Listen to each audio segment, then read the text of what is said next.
Apakah di antara kalian sering dengar nama Pocahontas? Siapa sebenarnya sosok ini? Apakah benar seorang putri cantik dari suku Powhatan? Atau penyelamat penjelajah bangsa Inggris? Atau juga hanya tokoh dongeng yang dibentuk oleh kepentingan kolonial Inggris? Di balik kisah cinta yang sering terdengar, tersembunyi sejarah yang rumit tentang negosiasi kekuasaan, identitas budaya yang dipaksa berubah, dan seorang gadis muda yang terjebak di antara dua dunia. Dalam video kali ini, kita mencoba membuka kembali lembaran sejarah yang suka, bahkan jarang dibicarakan. Bukan untuk merusak kisah indah, tapi untuk mencoba mencari kebenaran. Sebelum dilanjut, like dan subscribe terlebih dahulu channel YouTube Deka Files, agar selalu menyajikan konten-konten yang lebih menarik berikutnya. Dan, selamat datang di kisah Pocahontas.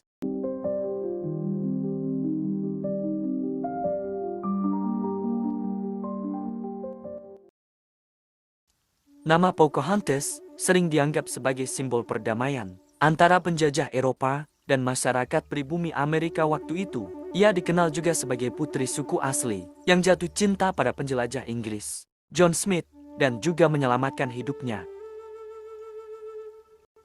Kisah ini banyak diangkat dalam buku, film, dan cerita anak-anak.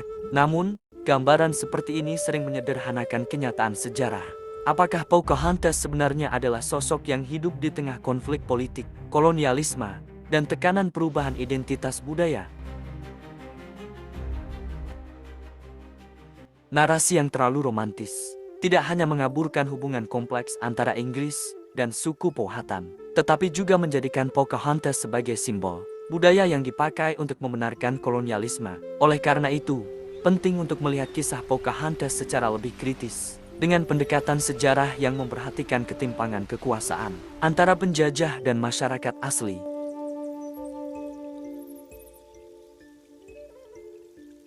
Dalam sejarah kolonial, nama Pocahontas lebih dari sekadar legenda. Ia dijadikan simbol perdamaian, tokoh dongeng, bahkan alat politik. Tapi, jika kita menyelami sumber-sumber kolonial lebih dalam, muncul pertanyaan penting. Bagaimana sesungguhnya representasi Pocahontas dalam catatan kolonial mencerminkan agenda politik Inggris? Apakah benar ia menyelamatkan John Smith? Atau itu hanya narasi yang dibentuk untuk menutupi realitas kekerasan kolonial? Dan ketika ia akhirnya menikah dengan John Rolfe, apakah itu cinta atau strategi kolonial untuk membenarkan pendudukan dan asimilasi budaya?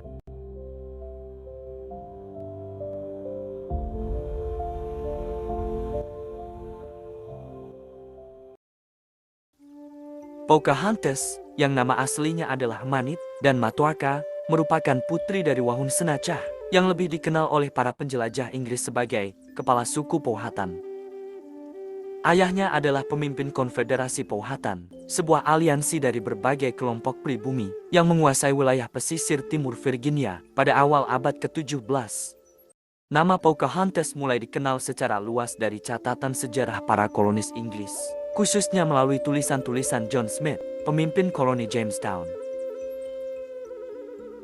Salah satu kisah paling terkenal mengenai Pocahontas berasal dari klaim John Smith yang menyatakan bahwa pada tahun 1607, ia pernah ditangkap oleh pasukan Powhatan dan hampir dieksekusi. Dalam kisah tersebut, Pocahontas muncul sebagai penyelamat dramatis yang menghentikan eksekusi dengan meletakkan kepalanya di atas tubuh John Smith sehingga mencegah kematian sang penjelajah.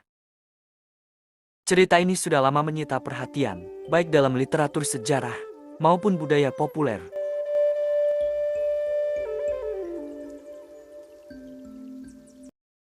Namun, klaim tersebut tidak muncul dalam catatan John Smith hingga bertahun-tahun setelah kejadian, tepatnya dalam surat yang ia tulis kepada Ratu Anne pada 1616. Menjelang kedatangan Pocahontas ke Inggris sebagai tamu istimewa kerajaan, keterlambatan ini menimbulkan keraguan di kalangan sejarawan mengenai keaslian cerita tersebut.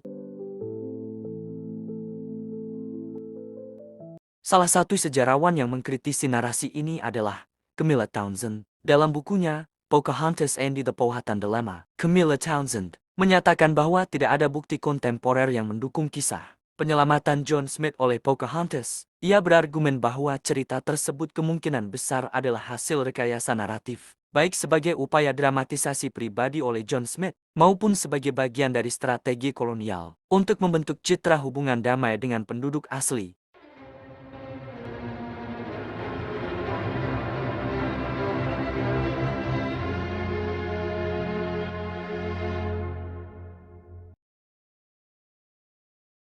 Dalam konteks kolonialisme awal di Amerika, peran Pocahontas sebenarnya jauh lebih kompleks daripada sekadar tokoh simbol perdamaian. Banyak sejarawan menilai bahwa Pocahontas lebih tepat dipahami sebagai cultural broker, yaitu figur perantara budaya yang berada di tengah dua dunia yang saling bertentangan. Setelah ditangkap oleh pasukan Inggris pada tahun 1613, dalam rangka strategi tekanan terhadap ayahnya, kepala suku Powhatan, Pocahontas dibawa ke Jamestown dan menjadi tahanan politik. Selama masa penahanannya, ia dipaksa beradaptasi dengan gaya hidup kolonial. Ia dibaptis menjadi penganut Kristen dan diberi nama baru, Rebecca. Setahun kemudian, Pocahontas menikah dengan seorang kolonis Inggris bernama John Rolfe. Pernikahan ini sering disebut sebagai pernikahan damai karena dianggap meredakan konflik sementara antara Inggris dan Konfederasi Powhatan. Namun, menurut antropolog dan sejarawan Helen Rountree, pernikahan tersebut lebih tepat dipahami sebagai bagian dari strategi politik kolonial.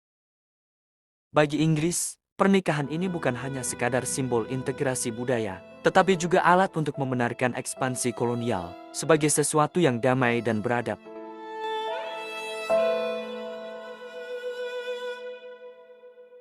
Pernyataan John Rolfe sendiri mencerminkan cara pikir tersebut.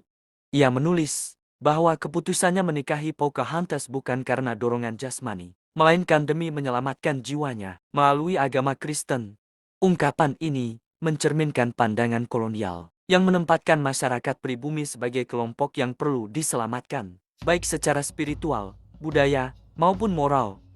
Oleh karena itu, peran Pocahontas dalam sejarah tidak bisa dilepaskan dari narasi politik kolonial yang lebih luas. Ia bukan hanya tokoh simbolik, tetapi juga individu yang keberadaannya dimanfaatkan untuk membangun citra kolonialisme sebagai misi penyelamatan, bukan dominasi. Perspektif ini membantu kita memahami bahwa interaksi antara penjajah dan masyarakat pribumi syarat akan makna yang lebih dalam daripada sekadar kisah cinta atau perdamaian.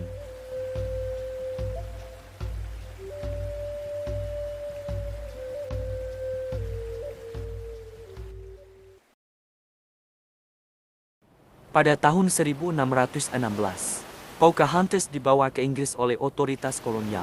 Sebagai bagian dari strategi politik, kehadirannya bukan semata-mata kunjungan kehormatan, melainkan sarana propaganda untuk menunjukkan kepada publik Inggris bahwa proyek kolonisasi di dunia baru berjalan sukses. Pocahontas diperkenalkan sebagai putri Indian yang telah memeluk agama Kristen dan menjalani kehidupan beradab ala Eropa. Ia dibawa ke acara-acara resmi, diperlihatkan kepada bangsawan, dan bahkan sempat bertemu Raja James I dan Ratu Anne. Tujuan utama dari perjalanan ini adalah membangun citra positif tentang koloni Virginia, guna menarik lebih banyak dukungan politik dan investasi finansial dari Inggris. Namun, di balik tampilan yang penuh simbol itu, Pocahontas mengalami tekanan psikologis dan budaya yang besar. Sejarawan Camilla Townsend mencatat bahwa selama di Inggris, Pocahontas menghadapi keterkejutan budaya yang mendalam. Ia terpaksa hidup dalam lingkungan asing yang memaksanya menanggalkan identitas asalnya. Tidak lama sebelum ia dijadwalkan kembali ke Virginia, Pocahontas jatuh sakit dan meninggal dunia di kota pelabuhan Gravesend pada tahun 1617 dalam usia sekitar 20 atau 21 tahun. Kematian Pocahontas menandai akhir tragis dari upaya kolonial untuk menampilkan narasi harmonis antara penjajah dan penduduk asli. Tak lama setelah kepergiannya, hubungan antara Inggris dan Konfederasi Powhatan memburuk secara drastis. Ketegangan yang sempat mereda justru kembali memanas dan memuncak dalam konflik berskala besar, termasuk serangan terkenal yang dipimpin oleh saudara Pocahontas, yaitu Opechancanough, terhadap permukiman Inggris pada tahun ke-1622. Kisah akhir Pocahontas mencerminkan bagaimana individu dapat dijadikan simbol dalam proyek kekuasaan yang lebih besar. Ia bukan hanya tokoh sejarah, tetapi juga wajah dari narasi kolonial yang rumit, di mana kekuasaan, identitas, dan pengorbanan saling terkait dalam dinamika penjajahan awal di Amerika.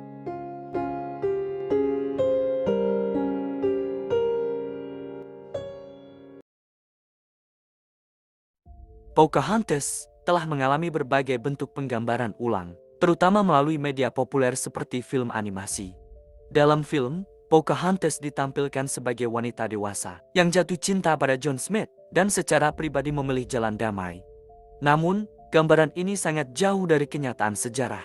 Dalam versi populer tersebut, kompleksitas hubungan kekuasaan antara Inggris dan masyarakat pribumi diabaikan, dan Pocahontas seolah berdiri di luar konteks politik kolonial.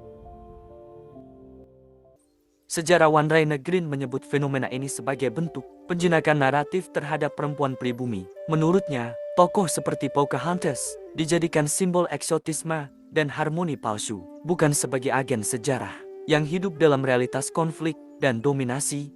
Representasi semacam ini tidak hanya menyederhanakan sejarah, tetapi juga mengabadikan pola dominasi budaya Eropa terhadap masyarakat asli Amerika. Film dan buku anak-anak seringkali menyampaikan narasi yang keliru namun diterima luas, terutama karena tampil dalam bentuk yang menarik dan mudah diakses. Sayangnya, hal ini turut memperkuat pandangan yang bias tentang sejarah kolonial, di mana suara dan pengalaman masyarakat pribumi jarang mendapatkan tempat yang adil dalam ingatan kolektif.